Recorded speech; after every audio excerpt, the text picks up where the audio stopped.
안녕하세요, 50만입니다. 오늘은 내 연애 이야기를 한번 해볼게요. 연애 이야기라기보다는 내가 자신감을 회복하게 된 과정을 한번 이야기를 해볼게요. 저는 키가 작아요. 굉장히 작습니다. 162예요. 그리고 얼굴도 커요.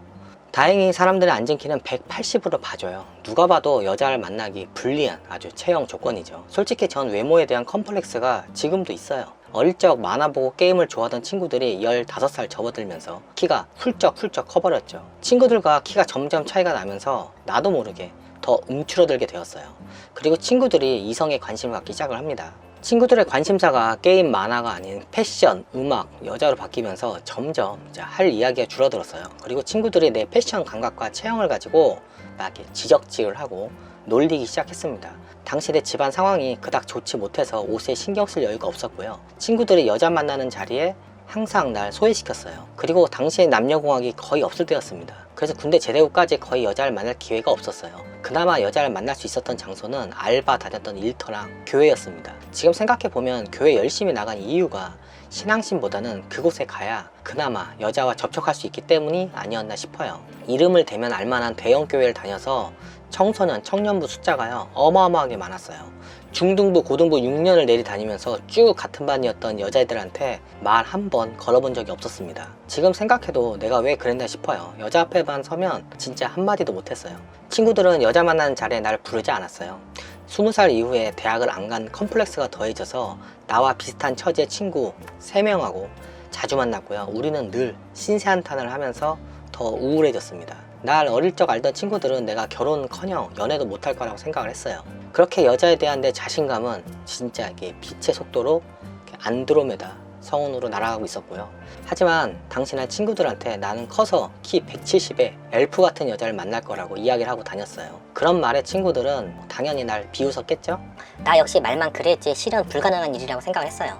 근데 당시를 회상해보면 난 초 울트라 메가 슈퍼 찐따가 맞았습니다. 군대 가기 전 입대 후 삽질하다가 허리 잘린 뱀한테 물려갖고 연애도 못하고 죽을지 모른다는 그 두려움에 교회 청년부에서 진짜 아무도 안 건드릴 것 같은 여자란 성별을 가진 자매한테 다가가서 용기를 내서 내가 좋아한다고 편지를 써서 줬습니다. 당시 손편지 써서 주고받는 아날로그 감성이 남은 마지막 시대였어요. 나는 그 자매와 교회를 벗어나서 4개월 동안 딱 2번 만났습니다. 2번. 지금 생각하면요 연애한 게 아닌데 전 여자를 사귀어 본 적이 없어서 연애 그런 감정을 몰랐어요. 2번 만나서 뭐 손도 안 잡아봤고요. 그래도 당시엔 나한테 아주 과분한 자랑스러운 여자친구였죠. 친구들이 내가 좋아하는 여자를 보더니 다들 했던 이야기가 야, 너 진짜 연애하고 싶었나 보네. 넌 아무나 만나는구나. 수컷만 아니면 되는구나. 뭐 이러고 놀렸어요. 당시 사랑이라고 나 혼자 믿었던 그 여자는 진짜로 미모와는 거리가 멀었습니다. 그렇게 난 군입대를 하고 편지를 몇 통 주고 받았는데 훈련소 동기도 여자의 사진을 보더니 고개를 갸우뚱하더라고요. 하지만 일병 휴가 때 나만 사랑이라고 믿었던 그 교회 자매한테 내 친구가 보는 앞에서 진짜 비참하게 차였습니다. 나 오빠 때문에 창피해서 교회 못 다니겠어. 왜 혼자 좋아하면서 그리 소문을 내. 나 오빠 안 좋아해. 군대 일병 휴가 때 만난 친구랑 같이 여자 집 근처 놀이터에서 들었던 말입니다. 내 인생 최대의 흑역사죠. 집에 돌아오는 내내 수치심과 쪽팔림이 진짜 엄청났어요. 아, 이런 여자한테도 내가 선택을 못 받는구나. 연애는 포기해야 하나? 이런 자괴감이 들었습니다. 그때 트라우마로 한동안 여자 앞에 서기가 진짜 더 힘들었어요. 내가 그렇게 별로인가? 그냥 이렇게 혼자 살아야 하나? 진짜 모태솔로로 살다가 죽어야 하나? 정말 많은 생각이 들었어요. 남녀 커플을 손잡고 가는 모습이 진짜 참 부러웠습니다. 나에게도 여자친구가 생기면 여자친구 발에 생긴 각질을 제거해 주면서 평생 살 거라 다짐했어요. 군대 제대 후에 그 여자를 교회에서 마주치면 진짜 불편했습니다. 최고 정신이 드니까 내가 당최 쟤를 왜 좋아했지? 그런 생각이 들었습니다. 여자친구를 밥 먹듯 갈아치우는 남자를 보면 진짜 존경스러웠어요. 저 사람들의 매력은 뭘까 궁금했고요. 그들에게 무언가 배울 게 있다 생각을 했습니다. 전 그때나 지금이나 내가 부족한 건 상대한테 배우려는 자세로 임해요. 당시 내 주변 연애 고수들한테 여자 사귀는 법을 물어보면 대부분 과장되게 이야기를 했고요. 막상 자칭 연애 고수들 여자친구를 보면 그닥 그냥 그저 그랬습니다. 말로 들으면 절세 미인을 꼬신 것처럼 이야기했는데 현실은 아니었죠.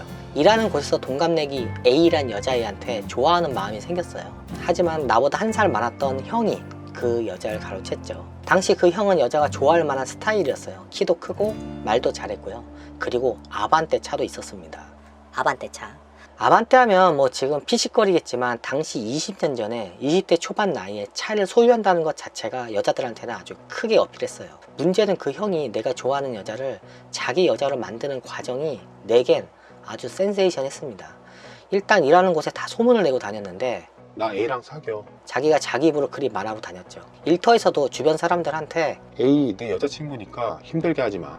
공개적인 자리에서도 이렇게 스스럼 없이 말하고 다녔어요.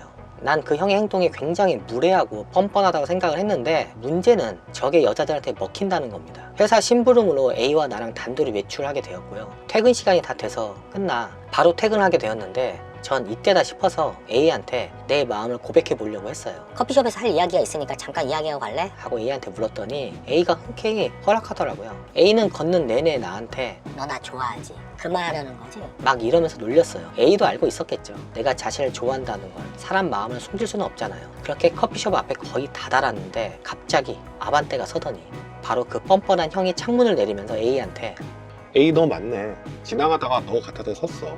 오빠가 맛있는 오징어 불고기 사줄게. 저번 주 먹었는데 너 생각 많이 나면서 미안해지더라. 야 오늘 가자. 그래야 그 미안한 마음이 없어지지. A는 잠시 망설이다가 차에 탔습니다. 50만원 너도 갈래? 뻔뻔한 형이 나에게도 물어봤지만 난 마음이 없는 소린지 알았어요. 50만 원 근데 너 나한테 하려고 했던 얘기가 뭐야? A가 차에 앉아 나한테 묻더군요. 그냥 200만 원이 필요해서 200만 원 좀 빌려달라고 그 얘기 하려고 한 거야. 난 그냥 마음이 없는 말을 했죠. 내가 돈이 어딨냐? 내일 보자. 이 말 남기고 그 둘은 사라졌습니다. 그 순간 내가 좋아하는 여자를 뺏겼다는 분한 마음보다는 A란 여자를 잡을 수 없는 내 현실에 화가 났어요. 객관적으로 봐도 난 그 형의 적수가 안 됐어요. 인정할 건 인정해야죠. 차도 있고 키도 컸고 언변도 좋았어요. 매너도 좋았고요. 직장 내 그 형은 정직원이었고요. 전 알바였습니다. 내 자신이 참 초라해 보였어요. 하지만 몇 달 후에 그 형 같은 일터에서 또 다른 여자를 꼬셨고요. 여자 A는 괴로워했습니다. 그 형은 타고난 카사노바였습니다. 하지만 난 그 형을 보면서 여자 꼬시는 실전을 배웠고요. 한참 시간이 흐른 이후에 나도 똑같이 써먹었습니다. 내가 운이 좋았던 건지는 모르지만 내 알바 일터엔 여자가 참 많았어요. 어릴 적 그림을 그렸던 터라 미술, 사진, 아동사파 관련 알바도 많이 했는데 미대 디자인 전공한 누나들 사이에서 일했죠. 여자들과 부대끼면서 일하다 보니까 여자들 본심 이야기를 주워듣는 게 참 많았어요. 자연스럽게 이론은 아주 빠삭해졌습니다. 일하는 곳에 미인들이 꽤 있었어요. 하지만 전 여자에 대한 자신감을 완전히 상실했죠. 그래서 여자를 만날 마음이 빵이었던 난 이쁘건 안 이쁘건 내 눈엔 다 같은 여자를 보였어요. 보통 남자들이 진짜 이쁜 여자 앞에선 굉장히 친절해집니다. 나랑 이어질 사이도 아닌데 혹시 모를 인연의 끈이 있지 않을까라는 생각에 이쁜 여자가 사소한 부탁이라도 하면 안 해줄 것처럼 하면서 뒤에서 다 해줘요. 하지만 전 모든 여자를 다 같이 평등하게 대해줬어요. 어차피 내가 작업해도 안 넘어올 여자라 생각이 드니까 그냥 여자 사람으로만 보였어요. 난 일반 남자들과 다른 한 가지가 있었어요. 그거는 술과 담배를 안 했습니다. 술, 담배 동시에 안 하는 100명 중에 한 명 있을까 말까한 1%의 남자라 스스로 자부하고 다녔죠. 담배를 안 하는 데엔 여자들이 높은 점수를 주더라고요. 일터에서 사소한 심부름, 굳은 일은 내가 다 했습니다. 뭐 점심 주문 받는다던가 걸레 빨기 등등 자존심 상해하는 일을 내가 도맡아 했어요. 회사가 아침과 간식을 제공했는데 늘 팥빵과 흰 우유라 잘 안 먹고 버려지는 일이 많았어요. 내가 부식을 담당한 후에 같은 부식비로 빵을 다양하게 사왔고요. 음료는 비싼 개별 음료가 아닌 내가 마트에서 1.5리터 과즙 음료와 커피 등 같은 비용으로 다양하게 사서 매일 아침 간식을 제공했습니다. 그리고 내가 회사 화방용품이나 사무용품을 사러 다녔는데 내가 직접 을지로 시장을 다니면서요. 사무용품을 거의 도매단가로 사왔고요. 매달 결제 금액이 꽤 커서 월말 결제하는 거래처는 10%씩 가격을 깎았어요. 남은 돈으로는 분식, 족발, 생선회까지 간식비로 충당을 했습니다. 간식 시간에 회를 사왔을 때는 진짜 사장도 놀랬습니다. 별도의 회사 돈을 충당하지 않고 기존 나가는 돈에서 깎아서 부식비로 충당했기에 사장도 날 아주 특이하게 생각했습니다. 당시 난 정직원이 아닌 알바였고요. 여태까지 이런 알바는 없었죠. 회사 내에 이런 나의 애늙은이 같은 행동을 싫어하는 사람도 있었어요. 바로 나한테 이 일을 떠넘긴 사람이었죠. 나이 어린 내가 자신과 너무 비교되는 행동을 해버렸고요. 내가 대학을 나오지 않았던 이유로 날 무시했던 사람들이 있었어요. 그런 사람들은 내 행동을 싫어했어요. 하지만 내 이런 행동들이 같이 일하는 여직원들에게는 신선한 충격이었습니다. 나를 호기심 있게 지켜본 여자들이 있었어요. 지금 생각해보면 당시 내게 관심을 보였던 여자가 있었는데 당시엔 내가 여자를 모를 때라 그게 나에 대한 관심인지 몰랐습니다. 그러다 꽤 미인이었던 여자가 나에게 관심이 있다는 이야기가 들려왔고요. 난 그저 사람들이 날 놀리는 거라 생각을 했어요. 앞전 좋아했던 여자들에 대한 트라우마가 남아있어서 조심스러웠는데 먼저 그 미인이 믿거나 말거나 커피 한잔 하자고 하더라고요. 그리고 그 미인이 나한테 팩트 폭행을 가했어요. 그렇게 사람들 통해서 관심 있다고 말을 하면 알아서 이해를 하고 다가와야지 답답해 죽을 것 같았다고. 그리고 내 패션 센스며 내 자신감 없는 행동, 머리 스타일 등등 지적질을 당했습니다. 전 기분이 좋았어요. 누군가한테 이리 관심을 받아본 게 처음이었거든요. 관심이 있으니 날 지적질하는 거 아닙니까? 그때 그 미인을 통해서 삼자의 눈을 통해 내 객관적인 모습을 보게 되었어요. 난 내 어떤 점이 마음에 들었는지 물어봤습니다. 그때 미인이 해준 대답이 앞서 적었던 내 행동들이었어요. 이후로 미인을 2번 만났는데 당시 내 상황이 너무 안 좋을 때라 만남을 이어가기가 어려웠어요. 난 여자를 모를 때라 만나도 뭘 어떻게 해야 할지 몰랐고요. 이후에 일터에서 자연스럽게 행동이 안 됐습니다. 나도 어색했고 내가 어색하게 행동하니까 미인도 어색해했죠. 그리고 결국 이 돈이 너무 부담스러웠어요. 난 당시 집안 사정이 너무 어려울 때라 내 버는 돈이 다 집에 들어갔습니다. 여자친구한테 따뜻한 국밥 사주기도 버거웠어요. 한 번 만나면 아무리 안 써도 3에서 5만 원인데 일주일에 3번 이상 만나 저 비용을 감당하기가 정말 힘들었습니다. 그리고 상대가 너무 이뻤어요. 믿거나 말거나. 추파를 던지는 남자들이 진짜 많았습니다. 그들로부터 얘를 지킬 자신이 없었고 그 미인은 날 단순 호기심에 만났을 수도 있었죠. 그리고 이 여자는 데이트 경험이 많아서 나와의 만남이 아마 밋밋했을 거예요. 아무리 생각해도 오래갈 상황이 아니었죠. 결국 너무 부담스러워서 내가 2번째 만나면서 너가 너무 과분해서 만나기가 버겁다. 그리고 내 가정사와 현 상황을 솔직하게 이야기를 했더니 여자가 이해해주고요. 좀 더 시간이 지나 여유로워지면 연락을 주라고 하더라고요. 그리고 그 미인이 그날 내게 마지막 해줬던 말이 야, 너 매력 있어. 기죽지 마. 이 말 한마디였어요. 내가 여자한테 처음으로 인정을 받은 순간이었고요. 내가 성공을 해야겠다는 열망을 불어넣어 준 게 그 여자였습니다. 연애를 위해서는 경제력이 있어야 한다는 진정한 의미를 알게 된 순간이기도 하고요. 여자를 순간 사귈 수는 있지만 끝까지 지키기 힘들다는 걸 그때 몸소 깨달았어요. 비록 시작과 동시에 끝났지만 그 여자를 통해 내 자신을 다시 되돌아보게 된 순간이었고요. 나에게도 여성에게 어필할 수 있는 매력이 있다는 걸 알았어요. 그리고 돈을 벌기 위해 현실적으로 사업을 해야겠다는 구체적인 계획을 이어갔죠. 그리고 든 생각이 이왕 남자로 태어난 거 20대가 가기 전 제대로 된 여자를 만나서 연애를 해보자 라고 마음먹고 내 자신을 바꾸려고 노력했습니다. 이후에 내가 했던 구체적인 행동이 길을 가던 어디에 있던 매력적인 이성이 있잖아요. 먼저 다가가 말을 걸어봤어요. 처음에 그냥 길을 모르는 척 물어봤습니다. 이쁜 여성 앞에서 주눅들지 않는 대담함을 익히고 싶었어요. 솔직히 우리들이 진짜 멋지고 잘생긴 남자나 아름다운 여성과 일상에서 만나 자연스럽게 이야기를 나눌 수 있는 상황이 거의 없잖아요. 특수한 직업군에 있지 않은 한 그저 잡지나 TV 화면에서 봅니다.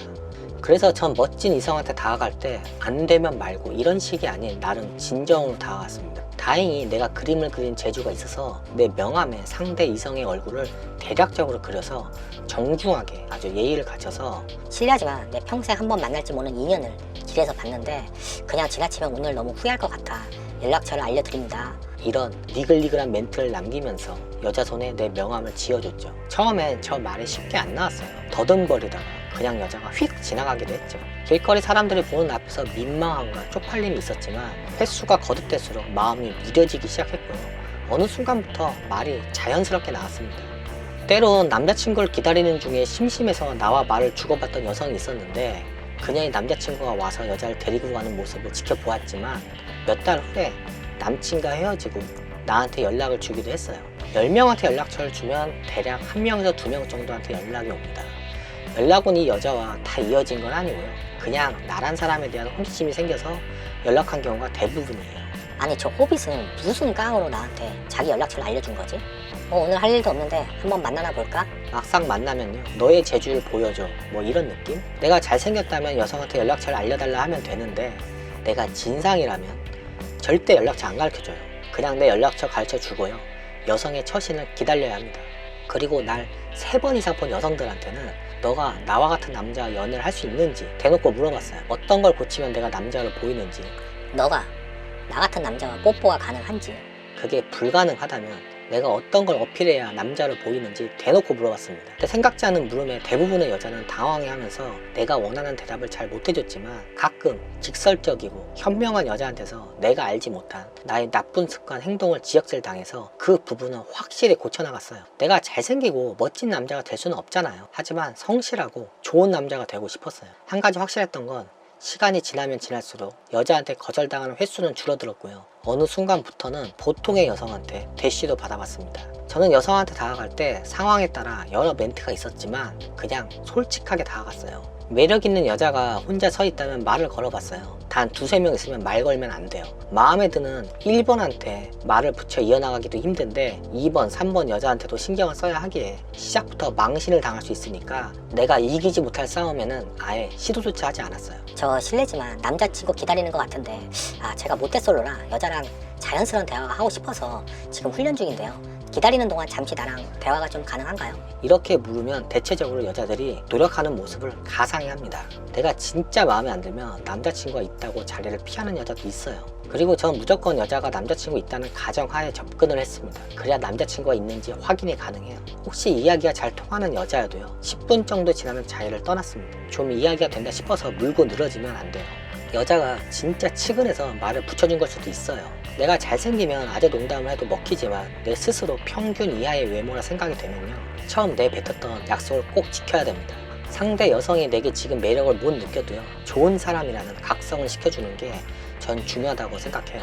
전 연애를 단거리 경주를 생각하지 않고요 마라톤이라 생각을 합니다. 나보다 잘나고 멋진 사람들이 앞서갈 때 그들과 비슷하게 따라가 경쟁하면요 10중 8구 내가 깨지기 때문에 그들이 나보다 앞서갈 때는 그들과 상당한 격차를 벌려서 여자들이 잘난 사람과 날 비교하지 않게 했죠. 어떤 모임이건 나와 비슷한 나이에 훨씬 잘난 남자가 있잖아요. 그럼 전 그 장소에선 모임, 취미 활동에 충실했지 절대 누군가를 꼬셔볼 생각을 안 했습니다. 어차피 여자도 잘생긴 남자를 좋아해요. 자주 만나고 익숙해지면요 단점만 보이던 사람한테 장점이 보이고요 장점만 보이던 사람한테 단점이 보여요. 내 단점이 이성한테 익숙해지길 기다립니다. 잘 돌아가는 동호회나 단체는요 매년 매 기수 새로운 젊은 피가 수혈되고요 좋은 평판을 유지하면 언젠가 나한테 기회가 옵니다. 키가 작고 외모가 딸리잖아요. 기다려야 돼요. 절대로 성급하면 안 돼요. 기회는 자주 찾아오는 게 아니기 때문에 기회가 왔을 때 확실히 움직여야 됩니다. 기회를 너무 쉽게 날리지 마십시오. 일단 난 20대 초중반까지는 여자에 대해서 알고 채이는 과정을 훈련으로 삼다가요 여자가 20대 중후반으로 넘어갈 때 그때 그동안 내가 쌓았던 스킬들을 구사해서 연애와 결혼에 성공하리라 마음먹고 있었어요. 보통 남자나 여자나 20대 초반엔 세상 물정 모르고 살다가요 사기도 당하고 남한테 이용도 당해보고 직장 생활도 녹록지 않고 내 계획 뜻대로 되는 일이 거의 없다는 걸 아는 시기가 20대 중반 이후예요. 이때는 잘 나가고 이뻤던 여자들도 기가 좀 꺾입니다. 결혼에 대해 진지하게 생각할 나이이기도 하고요 누군가 자기를 잡고 끌어주길 바랍니다. 그래서 전 26살 이전의 연애는 스쳐 지나가는 연애고 27살 이후의 연애가 진짜라 생각을 했어요. 그리고 27살 이후에 진짜 그간 훈련으로 터득한 걸 실전에 써먹었습니다. 솔직히 이런 1년의 과정이 참 피곤해요. 굳이 저래야 되나 싶기도 하죠. 꼭 이러지 않아도 얼마든지 여자와 만나 결혼도 가능합니다. 내가 키 작고 비율도 좋지 않은 신체와 외모를 가졌다면 절대 그 어떤 이성도 먼저 다가오지 않아요. 내가 먼저 다가가야 돼요. 결코 내게 쉬운 여자는 없습니다. 하지만 전 첫 여자한테 처절하게 채인 후 많은 생각을 하게 됐고요. 누군가 날 먼저 좋아하지 않는 이상 이왕 내가 사냥을 할 거라면 족제비나 시시한 동물을 잡기보다는 곰이나 사자, 호랑이를 잡고 싶었어요. 겁없이 사자나 호랑이를 덤벼들었다가 상처도 많이 받았는데 그게 다 경험입니다. 이쁜 여자친구한테 생일 선물을 사주고 못생긴 여자친구는 생일 선물 안 사줘도 되는 게 아니잖아요. 어차피 어떤 여자를 만나든 잔소리 듣고 똑같이 생일을 챙겨줘야 돼요. 그리고 세상에 꼬시기 쉬운 여자는 없어요. 그건 나 혼자만의 착각입니다. 날 친구 앞에서 처절하게 차버린 그 교회 자매를 원망하진 않아요. 덕분에 여자를 보는 시야가 트였고요. 많은 노력을 하게 됐습니다. 당시 내가 이성 앞에서 얼마나 볼품이 없었는지 객관적으로 나 자신을 되돌아보게 되었고요.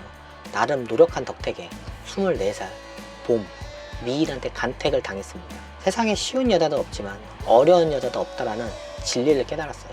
결국 상대가 이쁘고 안 이쁘고의 문제가 아니라 내 자신의 문제라는 걸 깨달았습니다. 안 이쁜 교회 자매한테 차였을 때도 내 키는 162였고요. 이후에 168 이상의 여자들과 만나 연애를 성공했을 때도 내 키는 162였습니다. 키높이 깔창 같은 건 절대 사용 안 했고요. 순수한 내 자신을 좋아해줄 여자를 찾았어요. 전 20대 시절 가장 중요한 게 뭐냐고 묻는다면 당연 연애라고 말하고 싶어요. 오늘은 내 연애 사업에 자신감을 갖게 된 과정을 이야기를 했고요. 아내와의 연애, 결혼, 그 밖의 연애에 대한 이야기를 종종 영상으로 만들어 볼게요. 그럼 안녕히 계세요. 안녕.